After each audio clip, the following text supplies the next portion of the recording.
បាទជំរាបសួរបងប្អូនទាំងអស់គ្នាបាទហើយបងប្អូនបានត្រៀមឲ្យនៅបាទត្រៀមទឹកសែនក្បាលទឹកបងប្អូនបាំងតែមួយខែកន្លះឬ2ខែទៀតបងប្អូនជិតដល់ហើយហើយខ្ញុំមាន9គ្រាប់ដែរមិនដឹងថាដល់អត់ទេអាតូចហ្នឹងបើបានដល់អែមមកស្គាល់រសជាតិមន់ថ្លៃគេបើខាងខ្ញុំនេះសប្ថ្ងៃធ្លាក់ថ្លៃឲ្យបងប្អូនមកគីឡូបាន16000យកទៅដល់កន្លែងគេខ្លះទេគេបាន6500តែបើគេដើរទិញតាមផ្ទះនេះបានតែ6000នេះទេដោយសារគេយកទៅលក់តទៀតអញ្ចឹងណាបងប្អូនប៉ុន្តែខ្ញុំអត់លក់ទេមកខ្ញុំមុំលក់ហ្នឹងមាន7ក្បាលហ្នឹងបងប្អូនតាមលក់ចាត់ទុកមើលវាទៅឲ្យមើលទៅឃើញច្រើនតិចអញ្ចឹងណាបងប្អូន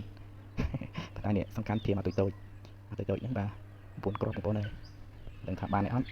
បើនិយាយពីបញ្ហាមន់ធ្លាក់ថ្លៃខ្ញុំដូចជាឆ្ងល់ដែរបងប្អូនខ្ញុំឆ្ងល់ថាតម្លៃមន់សាច់នៅគេលក់នៅផ្សារ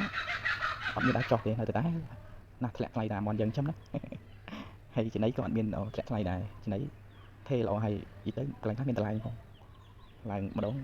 ពីមុនមកបេអី55000ឡើង60000អញ្ចឹងណាបងប្អូនអត់យកទេធ្លាក់ថ្លៃតែមន់យើងណាបងប្អូនវីដេអូក៏មានតែហើយទៅក៏អរគុណច្រើនបាទសម្រាប់បងប្អូនបាទដែលចូលទស្សនា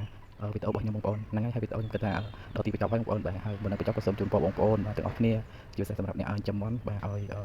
ជោគជ័យទាំងអស់គ្នាបងប្អូនបាទអរគុណច្រើនគ្រប់លាបងប្អូនទាំងអស់គ្នា